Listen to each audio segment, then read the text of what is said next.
going to take your phone calls also on the Trump situation. Obviously, the case wraps up today in New York. Closing arguments are happening right now as we speak. Could have a decision as early as this evening, which would be wild. But we want to take some of your calls about this. I know a lot of you have been on hold for a while. Let's go to Susan, who's calling in Maryland. Line 2, you're on the air.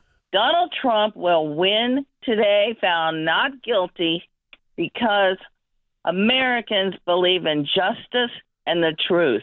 Donald Trump will win. We will get our power back because there is no other alternative. This was a huge change in strategy. So if you've been watching this trial since the beginning, which if you turn on any cable news, you couldn't have not seen it for the last 6 weeks. You're watching them essentially live tweet it for the last 6 weeks. Yes, because there's no cameras inside. So you get pictures, you get sketches, and really you're dealing with people's opinions, which even media opinions and journalist opinions are one-sided these days.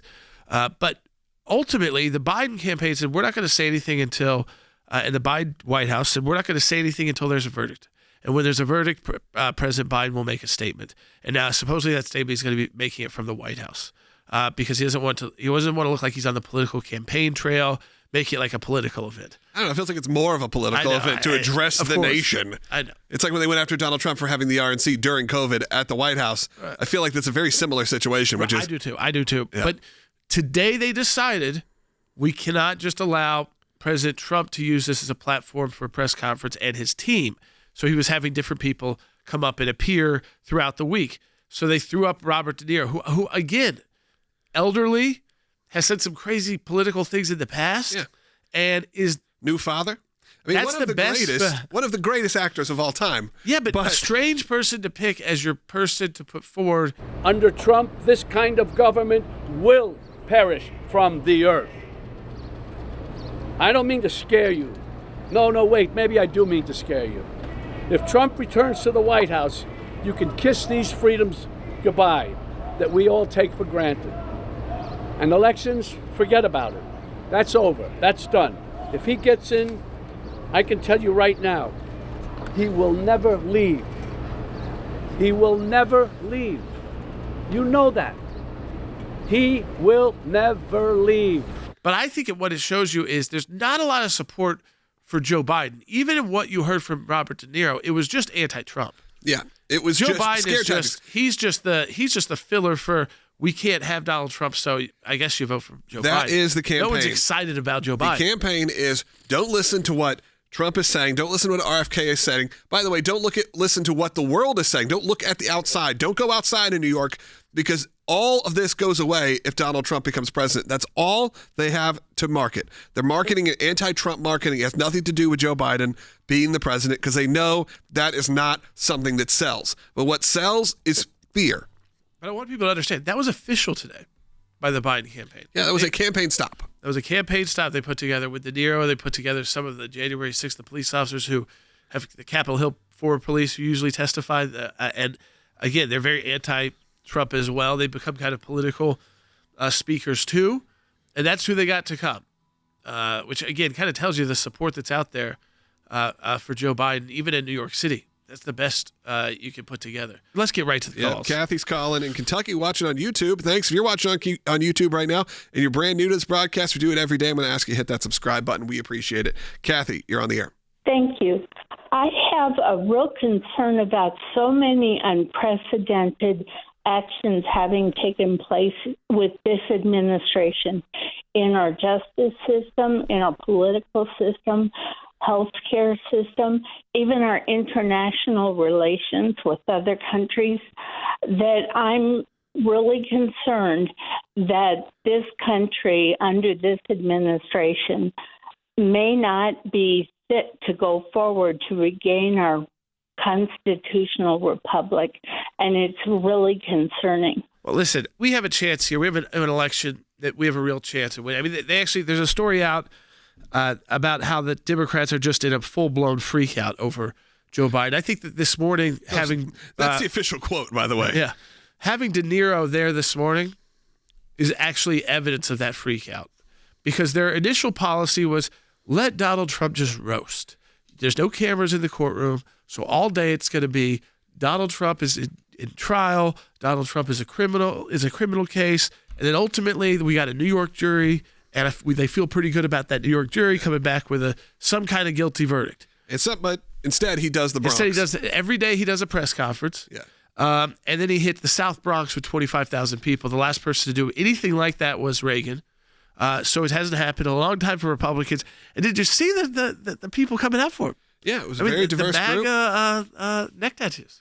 Yeah, I mean, it's a very big group, very different group. I think that's important also to show that it's not just, because the media will make you see that conservatives in 2024, they're going to present you as CPAC. Right. Or the RNC. Yes, or are Southern white rural, people screaming. Republicans, what they would say are racists. There's Republicans elected all across the country. In lots of blue states, you've got members of the House elected, especially New York. I mean, New York historically has had Republican governors, Republican mayors. Recently. In our lifetime, multiple times. Yes. Usually they're on the more moderate side, but they are not. But they are still Republicans. They're still reflecting your area. So again, I think what he's able to do, the fact that he can just do that. So they've started their freak out, and what do? They go to celebrities, and I don't know if that works anymore. I think there's obviously some obviously way. Donald Trump is a celebrity in a sense, but he was president of the United States. Well, they went to a celebrity that lives a few blocks away, and they were saying, okay, well, you come up, speak for 15 minutes, and get out of here. And obviously, one of the most established and respected names as an actor. Again, not necessarily as an activist, but as an actor. Everyone knows Robert De Niro.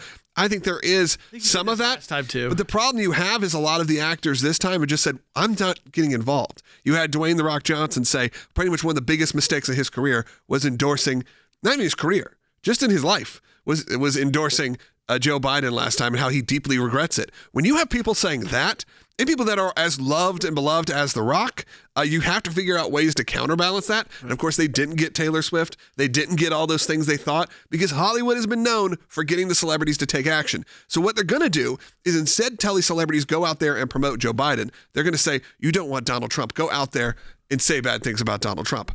And a lot more will line up for that. Right. Let's go ahead and take some more calls. Yep. Let's go to Joe in Arkansas. Listening on the radio. You're on the air. Hey, Joe. Hey, guys. Yeah, I guess De Niro didn't know about the term limits on Trump. Anyway, I heard over the last week that the judge, thinking about his jury instructions, was going to tell them that they don't have to be unanimous to have a conviction on Trump. And I wonder if that's even possible. Yes, because there's 34 charges. They're very similar. So while I said that they're very similar, there's some are different because some were made in a ledger. Some were actually invoices that they have like an invoice for Michael Cohen, but they don't have the actual check written. So they could come back and say, well, for the ones that we actually see the checks written, we'll say those were the ones that we decide were intentionally done by Trump as criminal acts, if they were doing that. They could also come back and say, listen, we believe it was the falsification of business records. That's a misdemeanor in New York.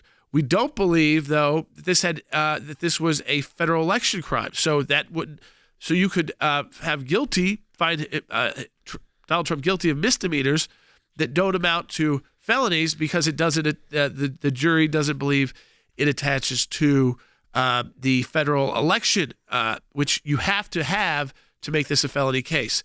Now, I think what's interesting here is when we get the reports on these closing arguments from the prosecution defenses, for the prosecution really to win here, they don't need that. They need you to take it all or nothing approach, or else it gets convoluted.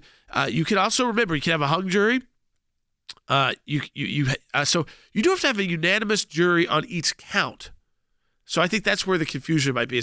So if you're going to find Donald Trump guilty of false business records on count 3, but you're not going to find him guilty of the election record, trying to violate the federal election law, you still have to have unanimity to find him guilty on that count, and you have to have at least somebody saying, I don't believe he violated the so somebody holding out on the second one. Let's go ahead and take this last call because this is a call that I think everyone wants to hear the answer to from you. Elizabeth, you're on the air. Thank you for taking my call. I'm wondering if they find President Trump guilty, will they put him in jail or will he be out during that period of waiting for the appeal? One, they could certainly put him in jail. I mean, I think that the Secret Service will step in and you will not see Donald Trump behind bars. It could be very temporary. It could be that it could be like a house arrest situation. Yeah, he could be limited. He could appeal that as well. I think because of the politics surrounding this, that he is now about to become his party's nominee for president of the United States, that you are not going to see, like you were saying, Logan, like likely behind bars while this appeal. This is a non-violent offense. And again, some of these are misdemeanors, and we're just assuming now that he's being found guilty of the federal offenses that would actually carry the significant jail time. But by this judge, who knows? Yeah, he could end up at Rikers. His CFO. How did. quickly would that sentencing happen? Usually a little bit of time, right? A little bit of time, usually. Yeah, so that's not something we get a decision tonight and then tomorrow immediately. Different kind of crimes. No, right. These aren't violent crimes, multiple offenses.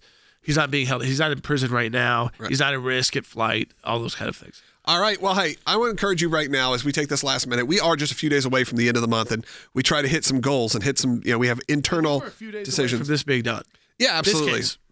I'm going to encourage you, though, to become an ACLJ champion right now. You've heard about all the work we've been doing. We got so much that we're going to show you tomorrow to individual cases, and we would like to focus on moments and people who need our help, and they can't do it, and our team can't do it without you. So I'm going to encourage you right now to become an ACLJ champion of life, liberty, and freedom, and do it so when you need us, we are there for you. Go to aclj.org/champions, scan that QR code right now. You choose the level. It's not a membership in that sense. You choose the level of what you're comfortable with because it is a tax-deductible donation. So if you want to give $10 a month, great. If you want to give $10,000 a month, that would be fantastic. But you could do that right now. Go to aclj.org. I'm encouraging you right now to do that.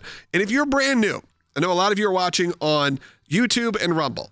If you're brand new to this broadcast, I'm going to ask you simply to click that subscribe button and hit that bell so you're notified when we go live. We put up new content each and every day. Be a part of that community that's over 400,000 strong on YouTube, over 200,000 on Rumble.